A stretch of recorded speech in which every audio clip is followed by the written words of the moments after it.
श्री राम जय राम जय जय राम।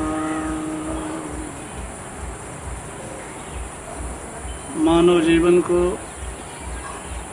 कृतार्थ करने के लिए हर जीवात्मा का कर्तव्य है कि वो तप करे। मनुस्मृति का वचन है, महायज्ञैश्च यज्ञैश्च ब्रह्मयं क्रियते तनुः। भू शुद्धि के द्वारा, भूत शुद्धि के द्वारा मानव अपने शरीर में दिव्यता का आधान करे। इसके लिए वाणी का तप, मन का तप, शरीर का तप, विविध प्रकार के तपों का उल्लेख है। और चाहे गृहस्थ हों अथवा विरक्त हों, सबके लिए एकादशी का व्रत सर्वोत्तम माना गया है। सामान्य रूप में लोग ये जानते हैं कि केवल जो सामान्य भाषा में अर्थ समझते हैं कि दाल चावल रोटी सब्जी आदि ना खाना ही व्रत की श्रेणी है, लेकिन उपनिषदों का अध्ययन कीजिए तो वहाँ अन्न की जो व्याख्या की जाती है, अद्यते भुंजते अनेनिति अन्नम, जो कुछ भी खाया पिया जाता है सबका नाम अन्न है। चाहे वो दुग्ध हो, चाहे जल हो, चाहे फल हो, चाहे आपका दाल चावल रोटी सब्जी जो भी खाते हो, सबका नाम अन्न होता है उपनिषद की शैली में। इसी से सर्वोत्तम व्रत क्या होता है? निरंबु, कि जल भी ना पीना, यह उत्तम श्रेणी का व्रत है। लेकिन यहाँ यह ध्यान देने की बात है कि व्रत की कई श्रेणियां बताई गई है। सर्वोत्तम व्रत यह है कि जिसमें व्यक्ति जल भी ना पिए, निरंबु व्रत करे। दूसरा, पेय पदार्थ पर रह जाना, कुछ ले लेना शरीर रक्षा के लिए, जल आदि, यह है। तीसरे में आहार से फल को भिन्न माना।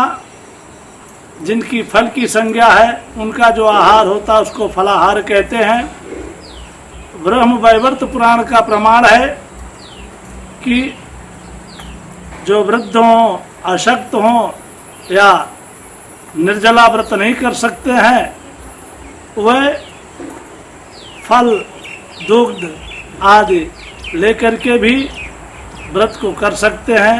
इससे व्रत की मर्यादा बनी रहती है। अगली श्रेणी ये बनती है, ये भी एक व्रत का जैसे अनुष्ठानों में विधान होता है, एक भुक्तं च भोजनम, बिल्कुल दिन भर कुछ ना लेना और एक टाइम में फलाहार लेना, और वो भी जितना भोजन करते हो उसकी मात्रा से चतुर्थांश में लेना। और जो अंतिम श्रेणी बनती है,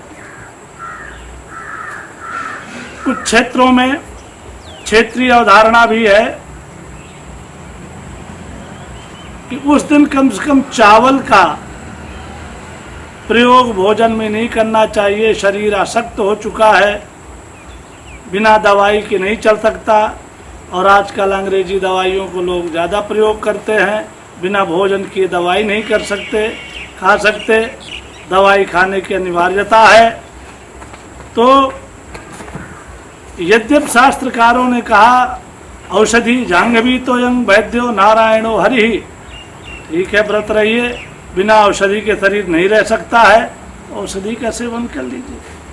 अथवा भोजन की अनिवार्यता ही हो तो एकादशी के दिन कम से कम चावल का प्रयोग नहीं करना चाहिए, उस दिन चावल नहीं खाना चाहिए।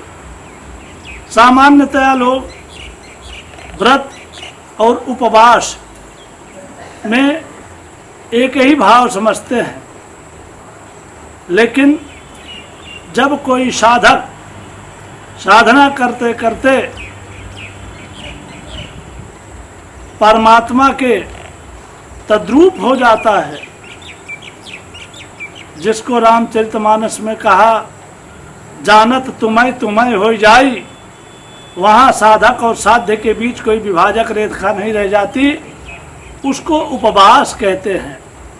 12 पुराण आदि में उपवास को बड़े विस्तार से बताया गया है। उप समीपे यो वासः जीवात्म परमात्मयोः उपवासः सविज्ञेयः न तु कायस्य शोषणम।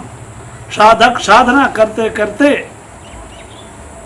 परमात्मा के उस रूप में हो जाता है कि जहाँ जीवात्मा और परमात्मा के बीच की जो विभाजक रेखा है वो खत्म हो जाती है।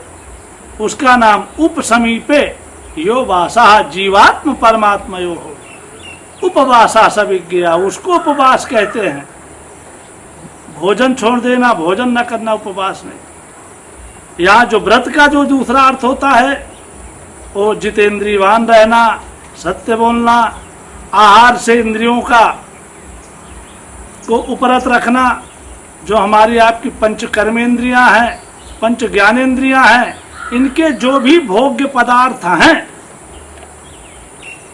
इंद्रिय आर्यन्ते इति आहाराः, जो इंद्रियों के भोग्य पदार्थ हैं उनको आहार कहते हैं। जैसे जीवेंद्रिय का भोग्य पदार्थ कोई खाद्य पेय चोष वस्तु होगा, ये हो गया। ऐसे शरीर में जितनी भी इंद्रियां हैं सबके भोग्य पदार्थ हैं। हम उस दिन अपने नेत्रों से कोई अभद्र चीज ना देखें, कानों से कोई अभद्र ना सुने, अर्थात सर्वथा भोग विवर्जित जो संयम है उसी का नाम व्रत होता है। केवल भोजन का त्याग कर देना व्रत नहीं है। तो उस दिन हर प्रकार से संयमित रहना, कायिक वाचिक मानसिक ढंग से, ये व्रत की उत्तम श्रेणी है। लेकिन एकादशी के बारे में एक जानकारी और अपेक्षित होती है। प्रायः स्मार्ता नाम और वैष्णवा नाम एकादशी को लेकर के लोगों में बड़ा विभ्रम होता है। वो क्या, कुछ लोग के स्मार्ता नाम अच्छी है, कुछ लोग वैष्णवा नाम अच्छी है, सब अच्छी है, लेकिन गुण दोष के आधार पर समीक्षा और समालोचना अपेक्षित होती है। वैष्णव कहते किसको हैं, स्मार्त किसको कहते हैं, ये दोनों में विभाजक रेखा कैसे बन गई? जब दोनों सनातनी हैं, इस पर विचार करने की विशेष आवश्यकता होती है।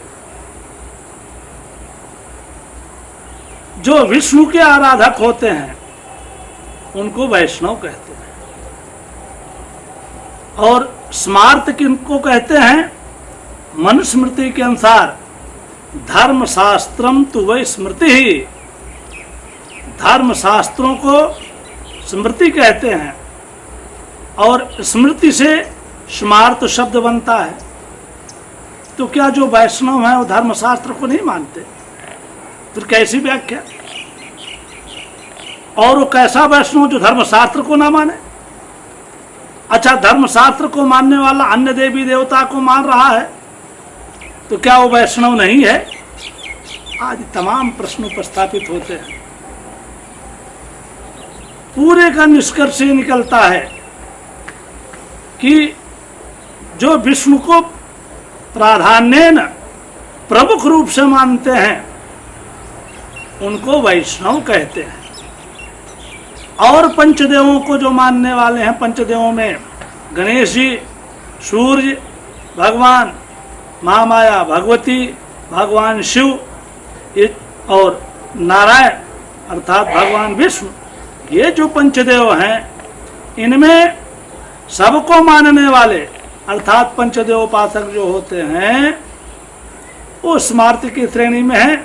लेकिन वैष्णव लोग प्राधान्य जो पंचदेव उपासक हैं, कोई शिव को प्रधान मानता है, कोई गणेश को प्रधान मानता है, कोई दुर्गा जी को प्रधान मानता है। इसी से सनातन धर्म में गणेश को मानने वाले को गणपत्य कहते हैं, सूर्य भगवान को मानने वाले को सौर्य कहते हैं, शिव जी को मानने वाले को शैव कहते हैं, दुर्गा जी को मानने वाले को शाक्त कहते हैं, और विष्णु को मानने वाले को वैष्णव कहते हैं। अब यहाँ एक प्रश्न ये उपस्थापित होता है, क्या जो वैष्णव होता है वो गणेश जी, दुर्गा जी आदि की आराधना नहीं करता? जरा विचार कीजिए।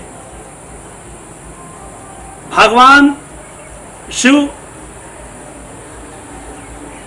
के जो आराधक हैं वो शैव कहे जाते हैं, और उनके लिए भागवत आदि में वैष्णवा नाम यथा शंभु, श्रीमद् भागवत महापुराण 12 स्कंद में आता है कि वैष्णवों में सर्वश्रेष्ठ भगवान शिव। अब जरा विचार कीजिए, भगवान शिव से बड़ा वैष्णव कौन है? और भगवान श्री कृष्णचंद्र जी जो विष्णु के ही अवतार हैं, वो स्वयं गीता में कहते हैं कि रुद्राणाम शंकरश्चास्मि, रुद्रों में शंकर मैं ही हूं। तो यहां दोनों में विभाजक रेखा कहां है?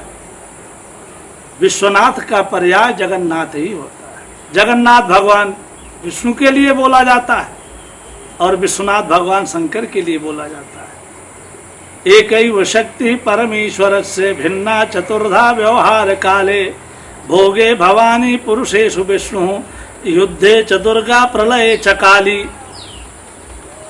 परम पिता परमात्मा एक ही है। वो कर्म के नाते पंच रूपों में विभक्त होता है। सृष्टि, पालन, संहार, निग्रह और अनुग्रह, इन्हीं को क्रमशः ध्यान दें तो सूर्य, विष्णु, शिव, निग्रह के लिए भगवती अर्थात शाक्त, अनुग्रह के लिए गणेश जी। ये पंच कृत्यों के नाते पंचदेव हैं। तो जितने वैष्णव हैं, वैष्णव का मतलब यही नहीं कि जिनके केवल बाबा के रूप में हो या संतानें नहीं हैं, स्त्री नहीं, वही वैष्णव है। जो भी विष्णु की आराधना कर रहे हैं सब वैष्णव हैं। अच्छा, वो वैष्णव होंगे, गृहस्थ होंगे, बेटे होंगे, बेटे का जात कर्म संस्कार होगा तो उस समय गौर, गणेश, नवग्रह, कलश का पूजन करेंगे कि नहीं करेंगे? अब गणेश की आराधना कर रहे हैं, गौरी की आराधना कर रहे हैं, शाक्ति की हो गई, कलश का पूजन कर रहे हैं तो कलश से मुखे विष्णु कंठे रुद्रा समर्था, मूले तो स्थितो ब्रह्मा, मध्य मातृगणा स्मृता। कलश में त्रिदेवों का स्थान रहता है। और ग्रहणा, नवग्रहों की आराधना कर रहे हैं तो ग्रहनायक सूर्य की आराधना प्राधान्य न हो ही रही है। तो वैष्णव भी अवान्तर दृष्टि से पंचदेव की उपासना कर ही रहे हैं। और जितने भी देवी देवताओं के पंचदेव में आराधक हैं, चाहे आप शाक्त आराधकों को देखें चाहे शैवों को देखें, सब प्रत्यक्ष या अवान्तर पंचदेवों की ही आराधना करते हैं, जो भी गार्हस्थ जीवन में है। और अगर कोई योग मार्ग में चल रहा है, माना योग साधने वाला है, तो गणेश जी की कृपा के बिना नहीं होगा। तुम मूलाधार स्थितो से नित्यम, तो वहां गणेश जी को आराधना करना पड़ेगा ना मूलाधार में। तो पंचदेवों की जितने आराधना करने वाले हैं, हाँ, अपने देवों में किसी एक को इष्ट जो मानने वाले हैं, वो उसको प्रधान रूप में मानते रहें, वो अलग बात है। लेकिन जो वैष्णव और स्मार्त के बीच में ये है कि ये एकादशी स्मार्त होगी, ये वैष्णव होगी, जरा ध्यान दें। एकादशी में उदया तिथि का अपना बड़ा महात्म्य है। उदया तिथि का व्रत शास्त्रों में बहुत महत्व का बताया गया, ढेर सारे प्रमाण भी प्रस्तुत किए जाते हैं कि उदया तिथि में व्रत को करना चाहिए प्राय सारे व्रतों के लिए। लेकिन ध्यान दें, राम जी की नवमी आती है, पता लगेगा आज दिन में 8 बजे तक अष्टमी है और उसके बाद नवमी तिथि लग रही है। कल सवेरे प्रातः काल में नवमी है, लेकिन मध्याह्न दिन में नहीं रहेगा। हर व्यक्ति आज मानेगा, क्यों? उदया तिथि में तो नहीं है, आज तो मध्याह्न वापिनी है। ऐसे तमाम व्रत साल भर में सनातनियों के होते हैं कि उस समय में भगवान श्री राम जी जब प्रकट हुए तो नवमी तिथि थी और मध्याह्न काल में थी। आज मध्याह्न काल में है तो हम मानेंगे। उदया तिथि का अपना महात्म्य है। एकादशी के व्रत में यह है कि उदया तिथि के व्रत को तो लिया जाए लेकिन पारण की उपेक्षा ना की जाए। श्रीमद् भागवत महापुराण जो वैष्णवों का परम श्रेष्ठ ग्रंथ है, जरा विचार करें। अम्बरीश की पूरी कथा, वो उदया तिथि का व्रत करते थे, एकादशी का हमेशा व्रत करते थे, लेकिन आखिरी में जरा विचार कीजिएगा, पूरा का पूरा अम्बरीश का आख्यान श्रीमद् भागवत महापुराण का अध्ययन कीजिए तो उसमें जब दुर्वासा जी परीक्षा लेने के लिए जाते हैं तो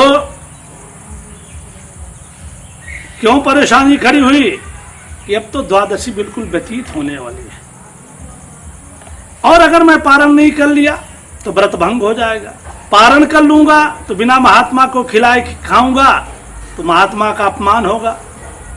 विद्वानों को बुलाया कि क्या करें, तो विद्वानों ने, ब्राह्मणों ने सलाह दिया कि सालग्राम भगवान को स्नान कराओ और उन्हीं का जल पी लीजिए। पारण का मतलब ये नहीं होता कि केवल व्यक्ति अन्न को ही खाए। जो भी स्नान करने के बाद मुख में डाल लिया जाएगा, चाहे तुलसी दल हो, गंगा जल हो, फल हो, पारण हो जाता है। तमाम लोग एक एक महीने का कार्तिक आदि का व्रत करते हैं, उसमें अब एकादशी का व्रत रह रहे हैं, अगले दिन फिर व्रत हैं, तो बीच में जिसको स्थूल भाषा में आजकल अन्न बोलते हैं, चावल दाल रोटी सब्जी तो नहीं खाएंगे, लेकिन उससे व्रत भंग नहीं होता, व्रत का पारण हो जाता है। स्नान करने के बाद तुलसी दल भी डाल लिया मुख में, पारण हो गया। वहां जरा विचार कीजिए तो पूरे अम्बरीश के आख्यान में पारण को लेकर के समस्या क्रिएट हुई है कि अगर द्वादशी में पारण ना हो पाया तो व्रत भंग हो जाएगा। जरा यहाँ जो हमारे वैष्णव सज्जन हैं वो विचार करें कि एकादशी के उदया तिथि का अपना महात्म्य है, वो तो सर्वग्राही है, लेकिन द्वादशी के पारण की उपेक्षा नहीं कर सकते। ब्राह्मणातिक्रमे दोषो द्वादश्याम यद पारणे, अगर द्वादशी में पारण ना हो पाया तो व्रत भंग हो जाता है। यही तो अम्बरीश के आख्यान से निष्कर्ष निकला ना। अर्थात एकादशी के व्रत का जितना महात्म्य है उतना ही द्वादशी के पारण का भी महात्म्य है।